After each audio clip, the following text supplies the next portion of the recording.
সারা দেশের ন্যায় চট্টগ্রামে এইচএসসি ও সমমান পরীক্ষা শুরু।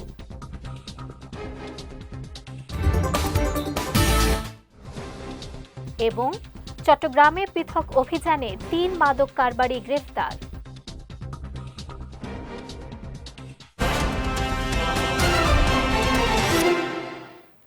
আসসালামু আলাইকুম। চট্টগ্রাম সংবাদে আমন্ত্রণ জানাচ্ছি আমি নুসরাত আহমেদ। শুনছিলেন শিরোনাম, এবারে বিস্তারিত। সারা দেশের ন্যায় আজ থেকে চট্টগ্রাম শিক্ষা বোর্ডের অধীনেও শুরু হয়েছে চলতি বছরের এইচএসসি ও সমমান পরীক্ষা। আজ থেকে শুরু হয়ে এ লিখিত পরীক্ষা চলবে আগামী ৮ আগস্ট পর্যন্ত। এরপর শুরু হবে ব্যবহারিক পরীক্ষা। পরীক্ষার প্রথম দিন আজ সকাল 10টায় বাংলা প্রথম পত্রের মধ্য দিয়ে শুরু হয় এবারের উচ্চ মাধ্যমিক পরীক্ষার যাত্রা। শিক্ষা বোর্ডের তথ্যানুযায়ী অংশগ্রহণকারী পরীক্ষার্থীদের মধ্যে চট্টগ্রাম জেলার পরীক্ষার্থীর সংখ্যা ৭০,৯৭৪ জন, কক্সবাজারে ১২,২৫৫, রাঙামাটি জেলায় ৫,৪৩৯, খাগড়াছড়িতে ৭,৩৫৩ জন ও বান্দরবান জেলায় ৩,৬৬৭ জন পরীক্ষার্থী রয়েছেন। এদিকে চট্টগ্রাম শিক্ষা বোর্ডের পরীক্ষা নিয়ন্ত্রক অধ্যাপক পারভেজ সাজ্জাদ চৌধুরী জানান, পরীক্ষা সুষ্ঠু, কেন্দ্র নকলমুক্ত রাখতে কঠোর পদক্ষেপ নেওয়া হয়েছে। পরীক্ষা সুষ্ঠুভাবে সম্পাদনের জন্য শিক্ষা বোর্ডের পক্ষ থেকে ২৩টি ভিজিল্যান্স টিম গঠন করা হয়েছে। এর মধ্যে ১৫টি সাধারণ এবং ৮টি বিশেষ টিম রয়েছে। চট্টগ্রামে পৃথক অভিযান চালিয়ে ৩ মাদক কারবারিকে গ্রেফতার করেছে র্যাব। দুপুরে এক সংবাদ বিজ্ঞপ্তিতে বিষয়টি নিশ্চিত করেছেন র্যাব ৭-এর সিনিয়র সহকারী পরিচালক ARM মোজাফফর হোসেন। তিনি জানান, গোপন সংবাদের ভিত্তিতে অভিযান চালিয়ে কুমিল্লার ১৪ গ্রাম থেকে ৯৪ বোতল বিদেশি হুইস্কি ও ১১০ পিস ইয়াবাসহ এক কারবারিকে গ্রেফতার করা হয়। অন্যদিকে ফেনী জেলার ফুলগাজী এলাকার একটি চেকপোস্টে সিএনজি তল্লাশি করে ১৬ কেজি গাঁজা জব্দসহ ২ নারী কারবারিকেও আটক করা হয়। উদ্ধারকৃত মাদকের মোট আনুমানিক মূল্য কয়েক লাখ টাকা। র্যাব জানায়, আটক ব্যক্তিদের বিরুদ্ধে আইনগত ব্যবস্থা নেওয়া হয়েছে। মাদকদ্রব্য নিয়ন্ত্রণে এ ধরনের অভিযান অব্যাহত থাকবে বলেও জানিয়েছে র্যাব। কক্সবাজার টেকনাফে পৃথক অভিযানে ২,৯০,০০০ পিস ইয়াবাসহ জাগির হোসেন ও আজিজুল হক নামে ২ কারবারিকে গ্রেফতার করেছে বিজিবি। গতরাতে এক সংবাদ বিজ্ঞপ্তিতে তথ্যটি নিশ্চিত করেছেন টেকনাফ ব্যাটালিয়ন ২ বিজিবির অধিনায়ক lieutenant colonel Mohammad Hanifur Rahman Bhuiyan. BGB জানায়, গোপন সংবাদের ভিত্তিতে গতরাতে নাফ নদীর শাহপরীর দ্বীপ জেটির প্রায় ৯০০ মিটার দক্ষিণে অভিযান চালানো হয়। অভিযানকালে ১,২০,০০০ পিস ইয়াবাসহ এক ব্যক্তিকে আটক করা হয়। অন্যদিকে জেলের ছদ্মবেশে বাংলাদেশের অভ্যন্তরে প্রবেশকালে ১,৭০,০০০ পিস ইয়াবাসহ এক ব্যক্তিকে আটক করা হয়। জব্দকৃত ইয়াবার আনুমানিক মূল্য প্রায় ৮,৭০,০০,০০০ টাকা। আটককৃত ব্যক্তিদের বিরুদ্ধে নিয়মিত মামলা দায়ের করা হয়েছে বলেও জানিয়েছে বিজিবি। মিয়ানমারের অভ্যন্তরে পরপর কয়েকটি বিস্ফোরণের শব্দে কেঁপে উঠেছে সীমান্তবর্তী এলাকা। এতে টেকনাফ জাদিমুড়া থেকে শাহপরীর দ্বীপ সীমান্তের বাসিন্দাদের মধ্যে আতঙ্ক ছড়িয়ে পড়ে। গতরাতে ৪ দফা বিমান হামলা ও ভারী মর্টার শেল বিস্ফোরণ ঘটে। এর আগে গত বছরের ২৮ ডিসেম্বর মিয়ানমারের রাখাইন রাজ্যে আরাকান আর্মি ও জান্তা সরকারের সশস্ত্র বাহিনীর মধ্যে সংঘর্ষের মর্টার শেল ও মুহুর্মুহু গুলির শব্দে কেঁপে ওঠে উখিয়া টেকনাফ সীমান্ত। দীর্ঘদিন বন্ধ থাকার পর আরাকান আর্মির দখলে থাকা রাখাইন রাজ্যে আবার হামলা শুরু করেছে মিয়ানমার সরকার। একই দিন সকালে জান্তা সরকার রাখাইনে বুথে এলাকায় বিমান হামলা চালায়। এ ঘটনায় বিজিবি, কোস্টগার্ড সহ সীমান্তরক্ষী বাহিনী সতর্ক অবস্থানে রয়েছে। এছাড়া সীমান্তবর্তী এলাকার বাসিন্দাদের আতঙ্কিত না হয়ে সতর্ক থাকার অনুরোধ জানিয়েছে বিজিবি। চট্টগ্রামের বাঁশখালী উপজেলা সাধনপুর ও পুকুরিয়া ইউনিয়নে মাদক ও জুয়ার বিরুদ্ধে রাতভর অভিযান চালিয়েছেন ভ্রাম্যমাণ আদালত। সহকারী কমিশনার ও নির্বাহী ম্যাজিস্ট্রেট মোহাম্মদ ওমর সানি আকনের নেতৃত্বে এবং রামদাস মুন্সির হাট পুলিশ তদন্ত কেন্দ্রের সহযোগিতায় এ অভিযান পরিচালনা করা হয়।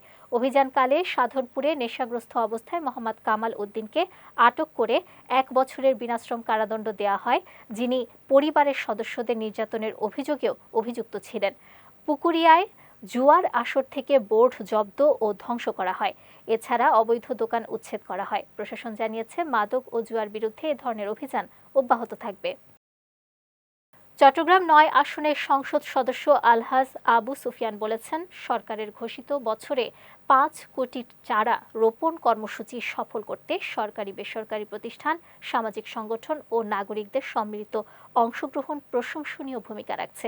তিনি বলেন, এ উদ্যোগ অব্যাহত থাকলে দেশ সবুজে ভরে উঠবে এবং জলবায়ু পরিবর্তনের চ্যালেঞ্জ মোকাবেলা সহজ হবে। বিশ্ব পরিবেশ দিবস উপলক্ষে এবং বর্ষব্যাপী বৃক্ষরোপণ কর্মসূচির অংশ হিসেবে চট্টগ্রাম সিভিল সার্জন কার্যালয় চত্বরে গ্রিন চট্টগ্রাম অ্যালায়েন্সের উদ্যোগে পরিবেশ সচেতনতামূলক লিফলেট বিতরণ, চারা বিতরণ ও বৃক্ষরোপণ কর্মসূচি অনুষ্ঠিত হয়।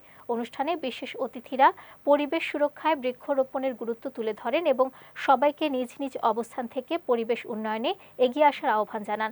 পরে প্রধান অতিথি উপস্থিত জনসাধারণের মাঝে চারা বিতরণ করেন এবং সিভিল সার্জন কার্যালয় প্রাঙ্গণে বিভিন্ন প্রজাতির গাছের চারা রোপণ করেন। বাংলাদেশ পুলিশ সব ধর্মের মানুষের সমান নিরাপত্তা নিশ্চিত করতে বদ্ধপরিকর বলে জানিয়েছেন চট্টগ্রাম জেলা পুলিশ সুপার মোহাম্মদ মাসুদ আলম।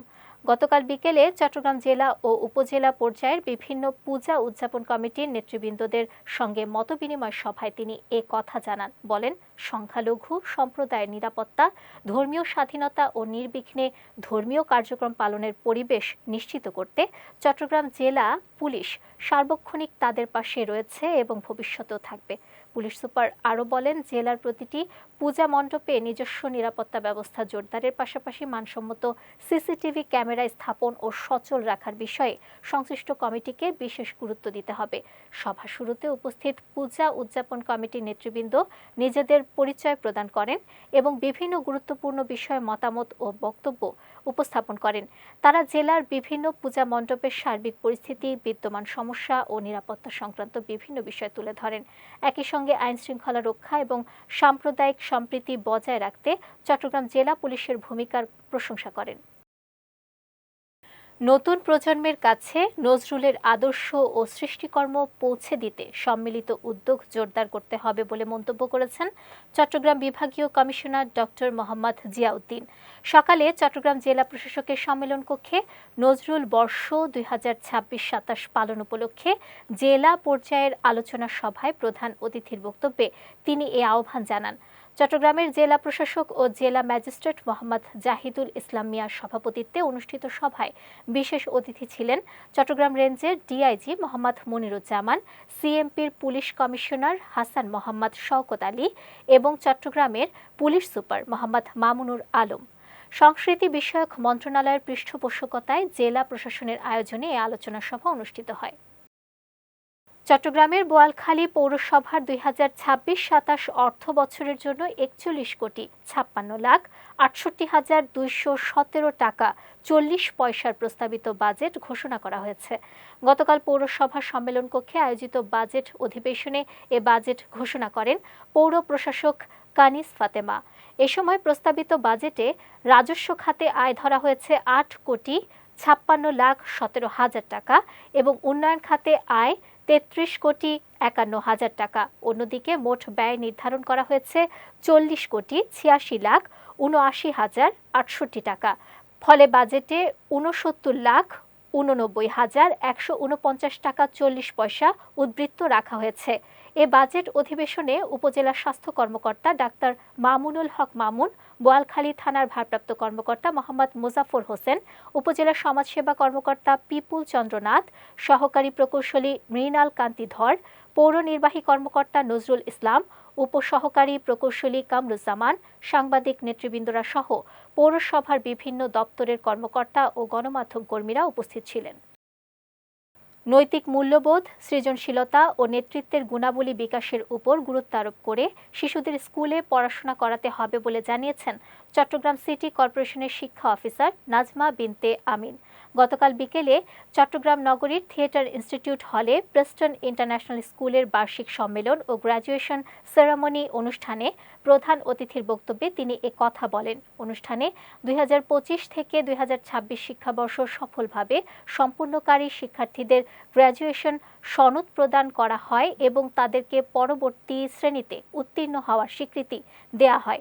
শিক্ষার্থীদের এই অর্জনের মুহূর্তকে স্মরণীয় করে রাখতে আয়োজন করা হয় মনোমুগ্ধকর নৃত্য, গান, নাটক, শিক্ষামূলক পরিবেশনা এবং আরও নানা আকর্ষণীয় পরিবেশনা। চট্টগ্রাম নগরীতে একটি পরিত্যক্ত বাড়িতে মোহাম্মদ আজাদ নামে এক যুবক গুলিবিদ্ধ হয়ে নিহত হয়েছেন। গতকাল বিকেলে পাঁচলাইশ থানাধীন মুরাদপুর ফরেস্ট গেট এলাকার একটি পরিত্যক্ত বাড়িতে এ ঘটনা ঘটে। পুলিশ জানায়, ঘটনাস্থল পরিদর্শন ও বিভিন্ন সূত্রে প্রাপ্ত তথ্য অনুযায়ী প্রাথমিকভাবে ধারণা করা হচ্ছে পরিত্যক্ত বাড়িটিতে কয়েকজন মিলে ইয়াবা সেবন করছিলেন। এ সময় আজাদ গুলিবিদ্ধ হন। পরে তাকে চট্টগ্রাম মেডিকেল কলেজ হাসপাতালে নেওয়া হলে চিকিৎসক মৃত ঘোষণা করেন। তিনি আরও বলেন, কে বা কারা গুলি করেছে এবং কী কারণে এ ঘটনা ঘটেছে তা এখনও নিশ্চিত হওয়া যায়নি। বিষয়টি তদন্ত করে প্রয়োজনীয় আইনগত ব্যবস্থা নেওয়া হবে বলেও জানিয়েছেন তিনি। চট্টগ্রাম প্রেস ক্লাব ও কোস্টগার্ড পূর্ব জোনের মধ্যে এক প্রীতি ফুটবল ম্যাচ অনুষ্ঠিত হয়েছে। বুধবার বিকেলে কর্ণফুলী নদীর তীরে অবস্থিত কোস্টগার্ড পূর্ব জোন সদর দপ্তরের সংরক্ষিত এলাকায় একটি নিজস্ব খেলার মাঠে জমকালো এ প্রীতি ম্যাচ অনুষ্ঠিত হয়। এ প্রীতি ম্যাচে প্রধান অতিথি হিসেবে কোস্টগার্ড পূর্ব জোনের zonal commander captain M Mizanur Rahman উপস্থিত ছিলেন। ম্যাচ উদ্বোধক হিসেবে চট্টগ্রাম প্রেস ক্লাবের সভাপতি জাহিদুল করিম কোচি উপস্থিত ছিলেন। এ সময় চট্টগ্রাম প্রেস ক্লাবের সাধারণ সম্পাদক গোলাম মাওলা মুরাদ, অর্থ সম্পাদক আবুল হাসনাত, ক্রীড়া সম্পাদক রুবেল খান, ক্রীড়া উপকমিটির আহ্বায়ক সাইফুল্লাহ চৌধুরী, সমাজসেবা ও আপ্যায়ন সম্পাদক হাসান মুকুল, কার্যকরী সদস্য সাইফুল ইসলাম শিল্পী, প্রচার ও প্রকাশনা সম্পাদক ফারুক আবদুল্লাহ, কোস্টগার্ড পূর্ব জোনের ঊর্ধ্বতন কর্মকর্তারা উপস্থিত ছিলেন। চট্টগ্রাম সংবাদ শেষ করার আগে শিরোনামগুলো দেখে নিচ্ছি আরও একবার।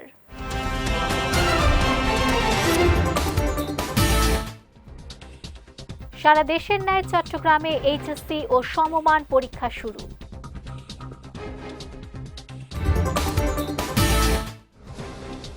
এবং চট্টগ্রামে পৃথক অভিযানে 3 মাদক কারবারি গ্রেফতার।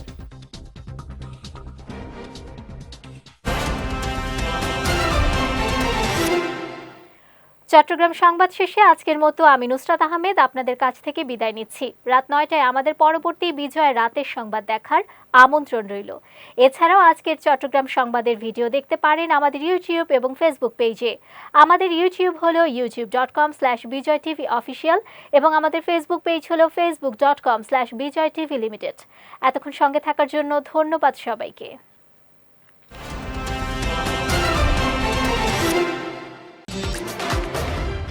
বিজয় টিভি, অনির্বাণ বাংলা।